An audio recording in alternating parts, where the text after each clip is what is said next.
신앙 고백 우리 하겠습니다. 나는 전능하신 아버지 하나님 천지의 창조주를 믿습니다. 나는 그의 유일하신 아들 우리 주 예수 그리스도를 믿습니다.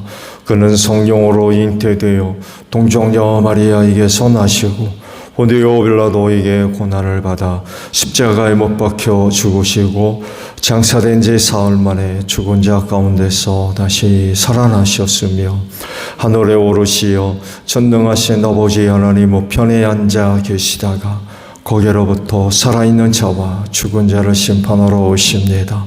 나는 성령을 믿으며 거룩한 공교회와 성도의 교제와 죄를 용서받는 것과 몸의 부활과 영생을 믿습니다. 아멘. 찬송가 91장이에요.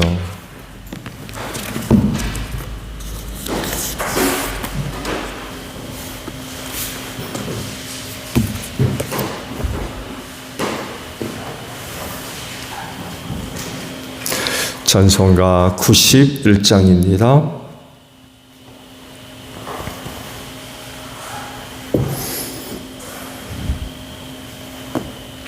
슬픈 마음 있는 사람 예수 이름 믿으면 영원토록 변함없는 기쁜 마음 얻으리.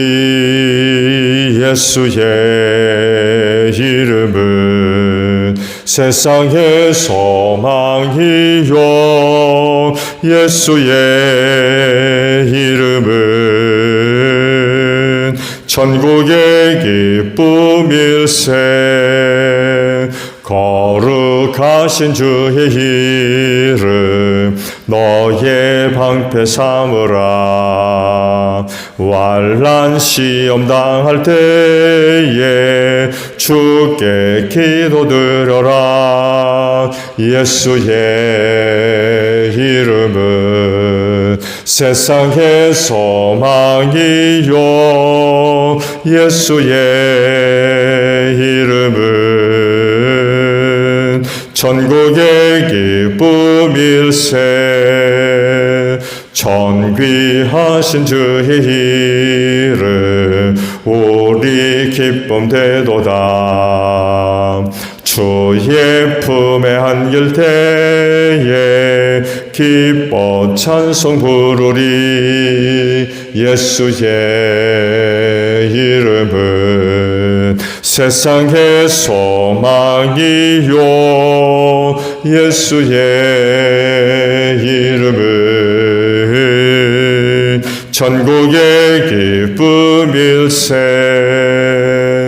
우리 갈 길 다간 후에 보좌 앞에 나아가 왕의 왕께 경배하며 면류관을 드리리. 예수의 이름은 세상의 소망이요 예수의 이름은 천국의 기쁨일세. 말씀을 봅니다. 고린도전서 2장 1절에서 9절까지 있는 말씀을 봅니다. 형제자매 여러분, 내가 여러분에게 가서 하나님의 비밀을 전할 때에 훌륭한 말이나 지혜로워하지 않았습니다. 나는 여러분 가운데서 예수 그리스도 그 십자가에 달리신 그분밖에는 아무것도 알지 않기로 작정하였습니다. 내가 여러분과 함께 있을 때에 나는 약하였으며 두려워하였으며 무척 떨었습니다. 나의 말과 나의 설교는 지혜에서 나온 그럴듯한 말로 한 것이 아니라 성령의 능력이 나타낸 증거로 한 것입니다. 그것은 여러분의 믿음이 사람의 지혜에 바탕을 두지 않고 하나님의 능력에 바탕을 두게 하려는 것이었습니다. 그러나 우리는 성숙한 사람들 가운데서는 지혜를 말합니다. 그런데 그 지혜는 이 세상의 지혜나 멸망하여 버릴 자들인 이 세상 통치자들의 지혜가 아닙니다. 우리는 비밀로 감추어져 있는 하나님의 지혜를 말합니다. 그것은 하나님께서 우리를 영광스럽게 하시려고 영세전에 미리 정하신 지혜입니다. 이 세상 통치자들 가운데는 이 지혜를 아는 사람이 하나도 없습니다. 그들이 알았더라면 영광의 주님을 십자가에 못 박지 않았을 것입니다. 그러나 성경에 기록한 바 눈으로 보지 못하고 귀로 듣지 못한 것들, 사람의 마음에 떠오르지 않는 것들을 하나님께서는 자기를 사랑하는 사람들에게 마련해 주셨다 한 것과 같습니다. 아멘. 오늘 아침에는요, 2절의 말씀을 봅니다. 나는 여러분 가운데서 예수 그리스도 곧 십자가에 달리신 그분 밖에는 아무것도 알지 않기로 작정하였습니다. 라는 말씀입니다. 고린도 교회에 일어난 분열의 문제는 교회의 본질을 생각해 본다고 하면 심각한 문제였습니다. 왜냐하면 교회는 주님의 몸이기 때문에 그렇죠. 그런 주님의 몸인 교회가 분열한다는 것은 결국 교회의 본질을 잃어버리는 것이고, 또 교회가 교회로서의 어떤 역할과 사명을 감당할 수 없다는 그런 뜻이죠. 앞서 말씀들을 드렸습니다만 교회가 분열했다는 이야기는 단순히 교회가 쪼개졌다는 것 이상으로 갈등이 나타났다는 얘기입니다. 서로 갈등하게 되면 그 교회가 어떻게 되겠어요? 그래서 바울에게 있어서 고린도 교회가 분열했다는 소식은 아주 매우 걱정스러운 이런 일이 아닐 수가 없었던 거죠. 그래서 이제 고린도 교회 성도들에게 이제 편지를 써서 보내게 된 거죠. 그런데 여기에다가 바울을 더 근심되게 만드는 소식이 들려졌는데 자기 이름이 나오는 거예요. 고린도 교회가 분열했다고 그러는데 자기 이름이 나와요. 근데 그 이름이 분열의 한 팔을 이루었다는 거죠. 나는 바울파다. 그런다는 거예요. 이 소식을 들은 바울은 어떻게 했습니까?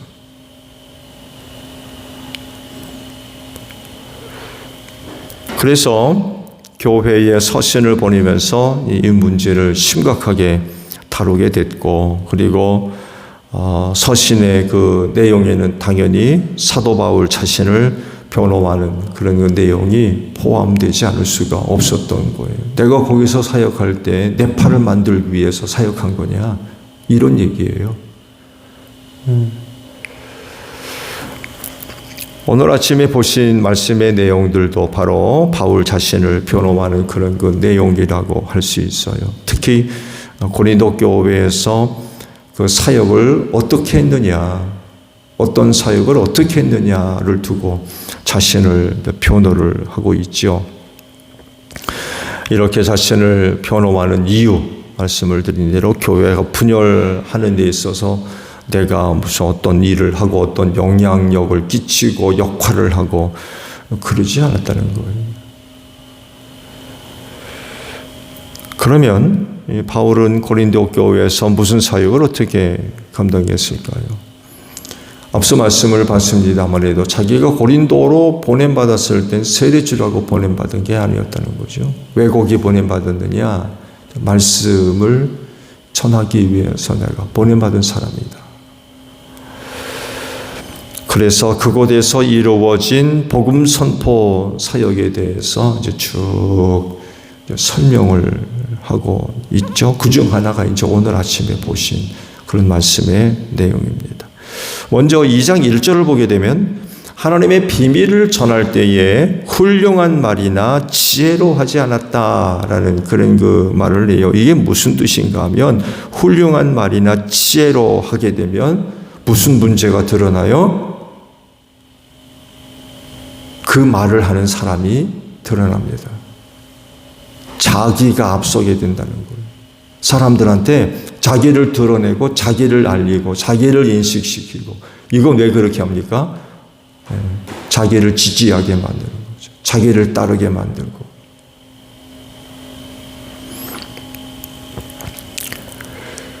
그런 말을 통해서 듣는 사람들의 마음을 움직이고 또한 그의 마음을 빼앗는 거죠.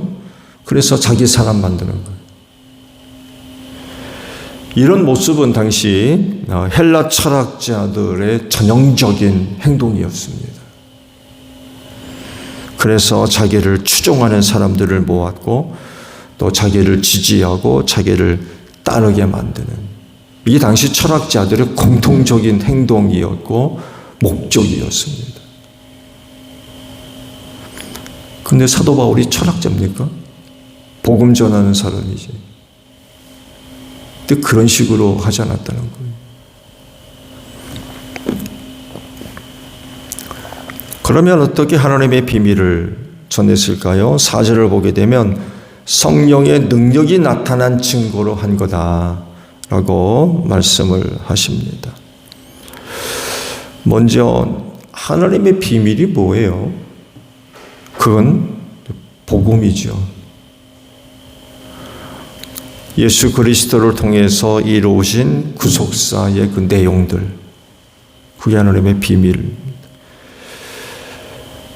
7절에서 9절까지 언급을 하지만 비밀이기 때문에 알 수 없어요. 알려진 거면 비밀입니까? 하나님의 비밀은 말 그대로 알려지지 않은 겁니다. 그래서 사람들이 알 수가 없어요. 예수님을 십자가에 죽이는 일 역시 그들이 비밀을 알지 못했기 때문이라는 거예요. 저들이 하나님의 비밀을 알았다면 예수님을 십자가에 못 박아 죽이는 일은 하지 않았을 거라는, 몰랐기 때문에 그런 일을 했다는 거죠. 결국 하나님의 비밀을 알지 못하면 하나님의 뜻을 알 수도 없고 행할 수도 없고 지킬 수도 없고, 그 또 다른 말로 얘기하면 죄 짓는 생활한다는 거예요. 하나님과 원수되는 그런 행동을 하게 된다는 이야기죠. 근데 그 비밀이 영원히 감추어져 있지 않았어요. 사도 바울을 통하여서 사람들에게 알려지는데 누가 하나님의 비밀을 알게 됐느냐? 예수 믿는 사람들이었어요. 구원받을 사람들. 이들은 하나님의 비밀을 알게 된 거죠. 그래서 구원받게 됐다는 얘기입니다. 근데 그가 이 비밀을 증거할 때에 어떻게 감당했느냐라고 했을 때 4절을 보게 되면 성령의 능력이 나타난 증거로 했다고 그래요. 이게 무슨 뜻인가 하면 사역의 현장에 임한 성령님의 강력한 역사를 생각하시면 될 것 같아요. 또 다른 의미를 찾는다고 하면 사도 바울의 그 말씀 사역에 성령님이 늘 함께 하시는 그런 그 은혜가 있었다는 것입니다. 그래서 하나님의 비밀, 곧 복음을 전하는 말씀 사역에 있어서 그게 사실성과 진실성을 얻을 수 있었다는 거예요.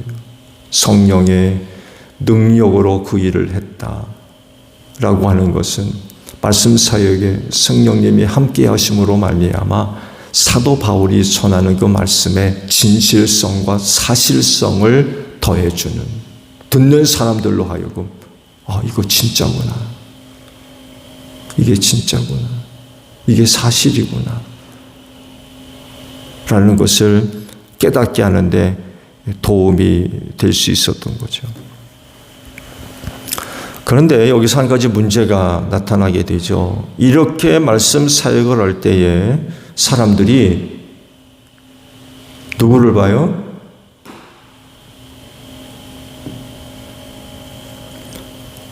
누구에게 초점이 맞춰져요? 바울을 지지하고 바울을 따르는 그런 그 모습이 나타나지 않을 수가 없어요.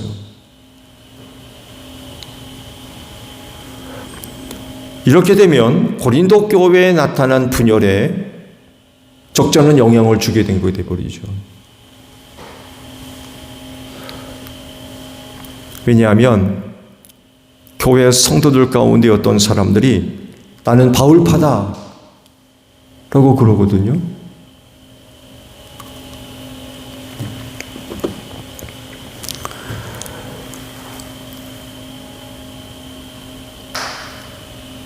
바울이 말씀을 전하기 위해서 보냄받아서 말씀을 전할 때에 하나님의 비밀을 전했고 또 거기에 성령의 능력의 역사로 함께해서 큰 도움을 받을 수가 있었던 거죠.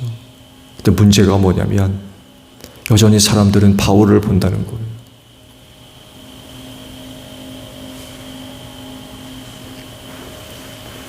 근데요, 바울이 그곳에서 말씀 사역을 할 때에 한 가지 굳건한 마음을 세운 적이 있어요. 마음가짐이죠. 말씀을 전하기 위해서 보냄받은 사람으로서 굳건한 마음가짐. 그게 2절에 있습니다. 예수 그리스도고 십자가에 달리신 그분밖에는 아무것도 알지 않기로 작정했다. 라는 말씀입니다. 그 말씀 사이의 중심은 오직 십자가에 달린 예수였다는 거예요. 그래서 그의 말씀 사역의 중심 누가 있는 거예요? 십자가에 달린 예수. 그곳 사람들에게 십자가에 달린 예수 그리스도를 전해주고 알려주고 가르쳤던 거죠. 왜냐하면 그 사람들이 죄와 사망에서 구원받으려면 바울을 바라보고 바울을 따라가는 것이 아니라 바울이 증거하는 예수를 영접하고 믿어야 되기 때문에 그래요. 아마 바울이 다른 마음이었다면 자기 자랑 많이 했을 겁니다. 사도 바울에게 사역의 성령의 능력의 역사가 함께했을 때 그걸 이용해서 자기를 드러내고 자기 알리고 자기 나타내고 나 이런 사람이야.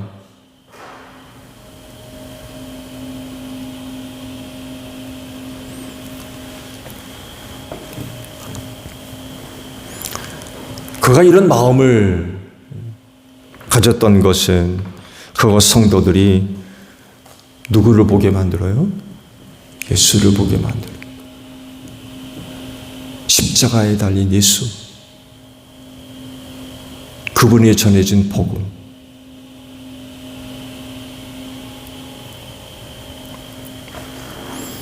그분을 믿고 그분을 바라보고 그분을 따르게 만들려고 그런 각오를 하고 그런 마음을 갖고 말씀 사역을 했다는 거예요.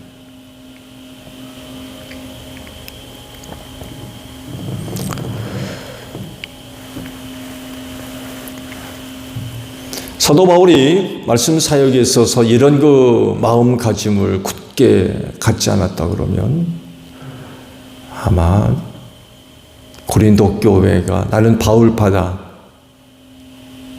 라고 분열하는데 일조했을 거래요.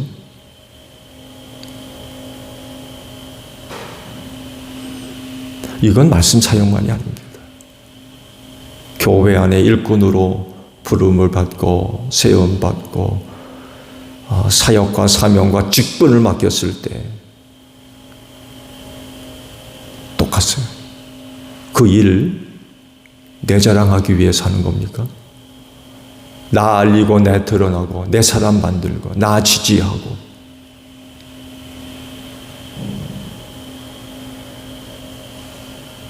예수밖에 없습니다. 예수 이름 높이고 예수로 모이게 하고 예수로 집중하게 하고 어제 말씀 봤잖아요. 누구를 자랑하라고요? 주님을 자랑하라.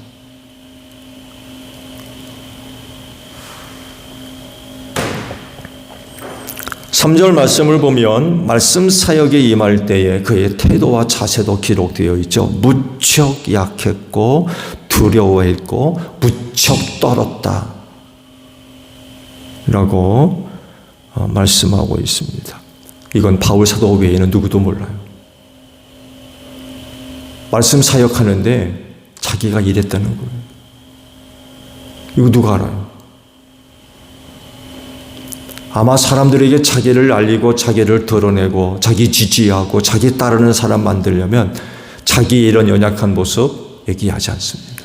내 잘남, 내 능력, 내 지혜, 내 재주 이런 것들을 알리지 자기의 연약함을 보이겠어요? 안 보이지. 그는 그랬다는 거예요. 그때 일할 때 내가 일했다는 거예요. 즉 그가 말씀을 전하기 위해 보냄받아서 고린도 사람들에게 복음을 전할 때에 바울 자신 너무나 나약하고 부족한 인간이었다는 거예요. 마치 당시 사도 바울의 이런 그 모습을 여러분들이 처음 단에 서셔서 기도하고 사회 보고 성경 보고 했을 때에 어떠셨어요?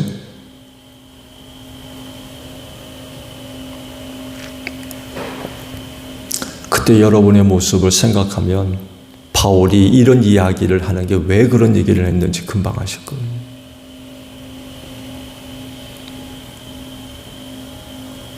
겉으로 보게 되면 또 다른 어떤 사도 바울의 탁월함을 볼 수 있겠지만 정작 바울은 그 일을 할 때 무척 떨었고 약했으며 두려웠다는 거예요. 나약한 인간이었다는 거죠. 이런 고백을 하는 이유는요, 바울 본인 자신 아무것도 아니라는 거예요. 이 얘기를 하고 싶은 거예요. 왜? 지금 고린도 교회 안에 바울파라고 하는 파벌이 생겼기 때문에 그래요. 나는 이런 사람인데 내 이름으로 무슨 파벌이 생기냐, 이런 얘기인 거예요. 지금 내가 지금 이렇게 일을 했고 내가 지금 이런 사람인데 무슨 바울파냐, 그 얘기를 하고 싶은 거예요. 어떤 사람들은 나는 바울파다 그러는데 무슨 바울파냐고, 내가 이런 인간인데.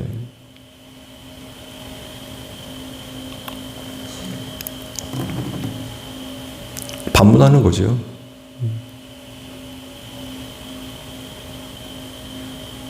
어떻게 이런 일이 일어날 수 있느냐. 지금 말도 안 되는 그 일들이 일어나고 있는데 이게 도대체 어떻게 된 거냐고.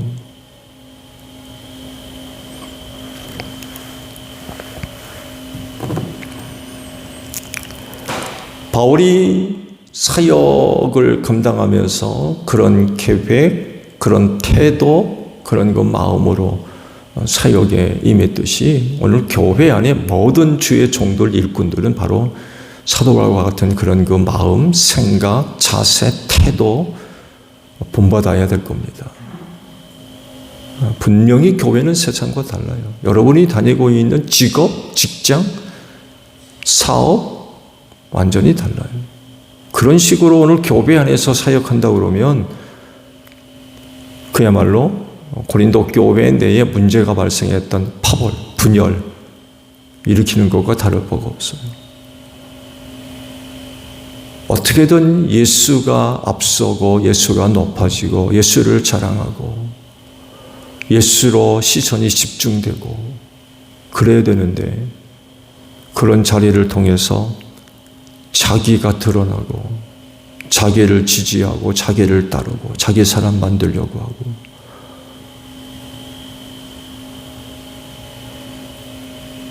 교회는 예수 중심입니다. 내 중심이 아니라. 그래서 그러잖아요. 말씀 사역할 때도 성령의 능력으로 그 일을, 사람의 지혜 그게 아니라는 거예요.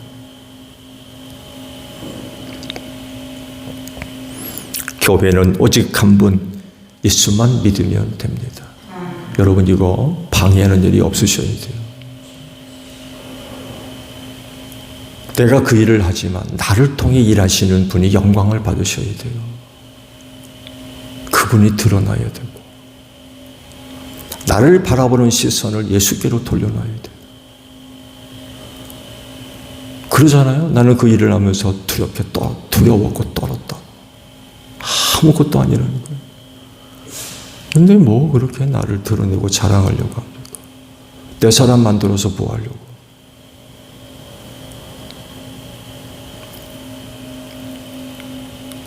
바울은 그런 마음 없이 일을 했음에도 불구하고 고린도 교회 어떤 사람들은 바울파를 만들었거든요. 그렇게 안 했는데도 어떤 사람들은 사람을 지지하고 사람을 따르는 그런 일들이 일어났다는 거예요. 그러면 사역의 자리에 임할 때에 어떤 마음이 있어야 되겠습니까? 어떤 자세가 있어야 되고, 안 그래도 그러는데. 그래서 더더욱이 조심해야 돼요. 주의해야 되고.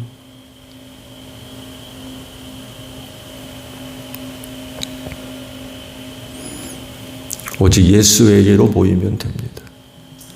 그렇게 되도록 해야 되고. 주기도문합니다. 하늘에 계신 우리 아버지의 이름을 거룩하게 하시며 아버지의 나라가 오게 하시며 아버지의 뜻이 하늘에서와 같이 땅에서도 이루어지게 하소서. 오늘 우리에게 일용할 양식을 주시고 우리가 우리에게 잘못한 사람을 용서하여 준 것 같이 우리 죄를 용서하여 주시고 우리를 시험에 빠지지 않게 하시고 악에서 구하소서. 나라와 권능과 영광이 영원히 아버지의 것입니다. 아멘. 기도하겠습니다.